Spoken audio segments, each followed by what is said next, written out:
صل على محمد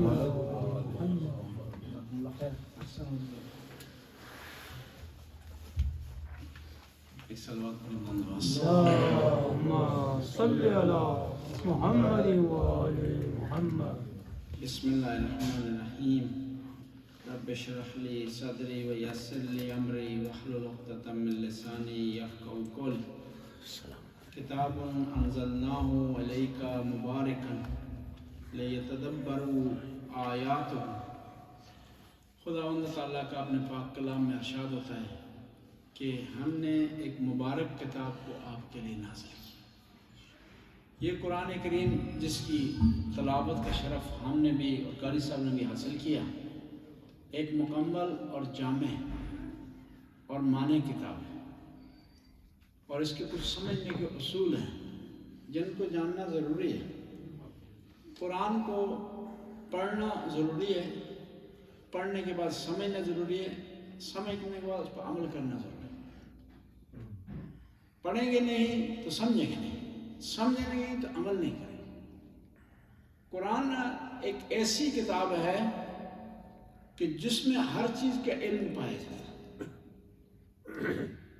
اب سوال کرنے والا سوال کر سکتا ہے کہ جب اس میں ہر چیز کا علم پایا جاتا ہے تو بعض چیزوں کا علم ہم نہیں دیکھتے قرآن میں پایا جاتا ہے. قرآن ہدایت کی کتاب ہے اور ہدایت سے متعلق تمام چیزوں کا علم اس میں پایا جاتا ہے. ہم ایک کتاب ہے نا میڈیکل کی، اس میں لکھا جاتا ہے کہ اس میں تمام چیزیں موجود ہیں، یعنی میڈیکل سے متعلق تمام چیزیں. لیکن پھر سوال پیدا ہوتا ہے کہ قرآن ہدایت کی کتاب ہے، اس میں داستانیں بھی آئی ہیں، کہانیاں بھی ہیں، قصص ہیں، بلکہ ایک سورت کا نام ہی قصص رکھ دیا گیا ہے. ایک سورت پوری داستان پر مشتمل ہے، حضرت یوسف کی داستان پر مشتمل ہے. اس میں داستان کیوں ہے؟ جواب اس کا یہ ہے کہ قرآن ہدایت کی کتاب ہے، ہر اس ٹول کو کام میں لا رہی ہے، ہر اس ذریعے کو کام میں لا رہی ہے جو ہدایت تک پہنچتا ہے، جس سے ہدایت حاصل کی جا سکتی ہے. بس قرآن کی خصوصیات ہیں. پہلی خصوصیت قرآن کی یہ ہے کہ اس میں ہر چیز کا علم پایا جاتا ہے، کمپریہنسو کتاب. لیکن جو ہدایت سے متعلق چیزیں پائی جاتی ہیں وہ اس میں کمپریہنسو طور پر پائی جاتی ہے، ہدایت سے ہٹ کر کوئی چیز نہیں. ہاں کئی بعض کا سائنس کا اشارہ آتا ہے، تاریخ کا اشارہ آتا ہے.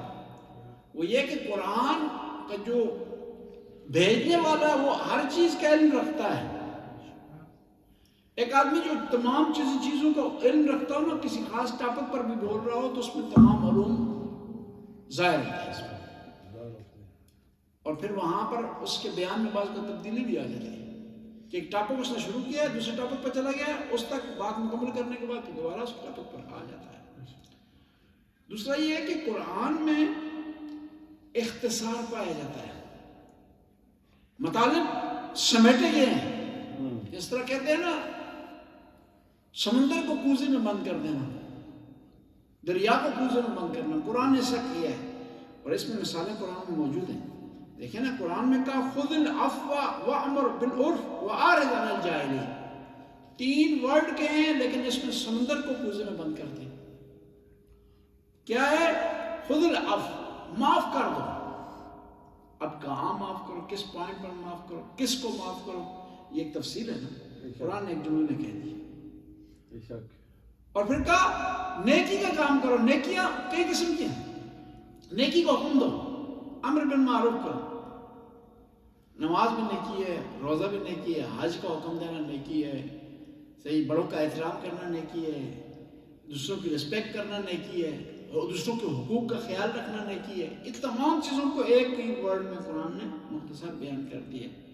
وَأَمُرْ بِالْعُرْفِ کہ نیکی کو حکم دو، وَأَعْرِضْ عَنِ الْجَاهِلِينَ جو لوگ جاہل ہیں، فضول بحث کرتے ہیں، ان سے اعراض کرو، ان سے منہ پھیر لو. قرآن دیکھیں نا بڑی پیاری پیاری داستیاں. آپ کو کیا کہتا ہے کہ اذا خاطبهم الجاہلون قالوا سلاما، کہ جب جاہل لوگ آپ سے خطاب کر رہے ہیں اس سے بحث کرنے کی ضرورت نہیں. جب ایک آدمی اس کو پتا ہے کہ اس نے ماننا نہیں، اس نے صرف اعتراض کرنا ہے، اس نے صرف اشکال کرنا ہے، اس نے صرف تنقید کرنی ہے، اس نے یہ بات اس لیے نہیں کی کہ اس کو جواب ملے، اس لیے اس نے یہ بات نہیں کی کہ اس کو آپ کوئی لاجک دیں، کوئی دلیل دیں۔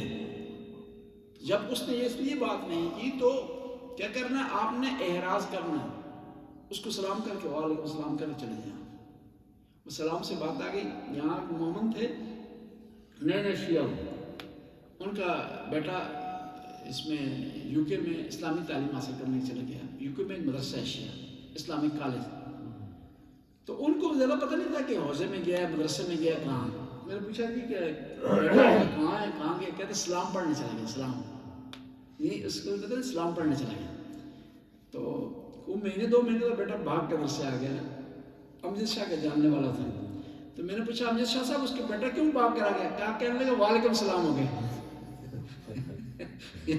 سلام پڑھنے کے لیے تو جلدی آگے واپس۔ تو قرآن میں بھی شارٹ لفظ کہا ہے، نہیں کہا کہ جاہل کے ساتھ کس طرح آپ کریں، کس طرح مغز ماری کریں، کہا کہ جب آپ سے جاہل مخاطب ہو رہا سمجھ لیں کہ آدمی جاہل ہے، یہ اس کی وقت نہیں رکھتا کہ آپ اس کو جواب دیں، تو سلام کر کے آپ یہ پیارے طریقے سے جان چھڑا لیں، اس سے لمبی بحث نہ کریں۔ حتیٰ یہ ہے کہ آپ حج کے دوران ہیں یا عمرے کا آپ نے احرام باندھا ہوا، حکم یہ ہے کہ آپ نے کیا کرنی، بحث نہیں کرنی کسی سے۔ ولا فسوق ولا جدال فی الحج، حج میں فسق و فجور بھی جائز نہیں ہے، جھوٹ بولنا بھی جائز نہیں ہے، کسی کو برا بلا کہنا بھی جائز نہیں ہے، اور جدل و جدال بھی جائز نہیں ہے۔ جدال کہتے ہیں ایسی بحث مباحثے کو جس میں کوئی فائدہ نہ ہو، بغیر فائدے کا۔ بس قرآن نے کیا کہا ہے، ہمیں پیارا انداز بتایا ہے۔ یہ قرآن ایک تو ہے مطالب کو مختصر بیان کرتا ہے، دوسرا جو ہے کیا ہے کہ اگر سمندر کو کوزے میں بند کر دیتا ہے، اور یہی اعتراض بھی ہوتا ہے بعض اوقات قرآن کے مختصر ہونے پر۔ قرآن کے مختصر ہونے پر اعتراض ہوتا ہے کہ کیوں 12 اماموں کے نام نہیں آئے قرآن میں، کیوں امام علی کے بارے میں ایک واضح قرآن کی آیت نہیں آئی؟ نہیں، قرآن کا سٹائل نہیں ہے کہ وہ نام لیں، قرآن کا سٹائل نہیں ہے کہ مخاطب کو بائی نیم مشخص کریں۔ ایک تو قرآن کا سٹائل ہے کہ قرآن ایک کلیہ دے دیتا ہے، اور جو آدمی اس کلیہ پر فٹ آتا ہو وہ فٹ آ جاتا ہے۔ قرآن نے یہ بیان نہیں کرنا کہ امر کی بات نہیں کرنی، زید کی بات نہیں کرنی، بکر کی بات نہیں کرنی۔ اور یہاں پر یہ بھی ایک مشکل اسی وجہ سے کیا، تو اس میں اور جو صحابہ نے لکھا اس میں کیا فرق تھا؟ اصل میں ایسا تھا، نبی کریم قرآن بیان کرتے تھے، ہر آدمی قرآن لکھتا تھا، اس میں لکھنے والوں میں سے علی علیہ السلام نے، اور جس آدمی کو پیغمبر نے ڈیوٹی لگائی تھی قرآن لکھنے کی، وہ واحد ایک شخصیت تھی، مولا علی علیہ السلام۔ پیغمبر صلی اللہ علیہ وسلم کے جو منشی کہتے ہیں نا، لکھنے والا کاتب جو تھے وہ امام علی علیہ السلام تھے۔ اب جو قرآن پیش کیا امام علی نے خلفاء کے سامنے، انہوں نے قبول نہیں کیا، کیوں کہ جہاں نفس منافق لکھا ہوا تھا نا، اس کے لیے نیچے جو ہے بارڈر میں علی علیہ السلام نے لکھ دیا تھا کہ یہ آیت فلاں فلاں آدمی کی شان میں نازل ہوئی ہے، فلاں فلاں آدمی اس کا مصداق ہے۔ جہاں مومن لکھا ہوا تھا وہاں علیہ السلام نے لکھ دیا تھا کہ فلاں فلاں آدمی اس کا مصداق ہے۔ اب وضاحت لکھی ہوئی تھی، نام لکھے ہوئے تھے لوگوں کا، اور بعض روایات بتاتی ہیں دوسرا فرق یہ تھا کہ وہ قرآن جو امام علی نے لکھا تھا، سورہ میں جو ترتیب تھی ترتیب نزول تھی۔ قرآن کی 2 ترتیبیں ہیں، ایک ترتیب موجودہ جو ہمارے سامنے آئی ہے، ایک ترتیب نزول ہے۔ مثال کے طور پر سورہ علق سب سے پہلے نازل ہوئی ہے، لیکن پہلے نہیں ہے قرآن میں جی۔ اس کے علاوہ سورہ احزاب اور مائدہ آخر میں نازل ہوئی ہیں، لیکن یہ آخر میں نہیں ہے، 4 5 نمبر پر ہے، اس طرح ترتیب سے۔ بس یہ ترتیب جو موجودہ ہے یہ وہ ترتیب نہیں ہے جس ترتیب سے قرآن نازل ہوا، لیکن جو آیات کی ترتیب ہے وہ خدا کی طرف سے ہے، اس میں تبدیلی نہیں ہے، وہ سیم ہی ہے جس طرح کہ کے ذریعے پیغمبر مبارک پر، پیغمبر کے جو ہے وہ وجود مبارک پر نازل ہوئی، اس طرح۔ اور پھر یہ قرآن کی ایک اور خصوصیت یہ ہے کہ یہ قرآن کتاب ہے فکر کرنے کی، سوچ کرنے کی، تفکر کرنے کی۔ کہتے ہیں کہ ایک گھڑی کا تفکر کرنا بعض اوقات سالوں کی عبادت سے افضل ہے، کہ آپ سوچیں، فکر کریں، تدبر کریں قرآن کے آیات، اور خود اس خلق میں کہتے ہیں نا قرآن میں ہے کہ اس مخلوق میں تدبر کریں، کائنات میں تدبر کریں اور اپنے آپ میں تدبر کریں کہ آپ کو خداوند تعالیٰ کے وجود پر نشانیاں مل جائیں۔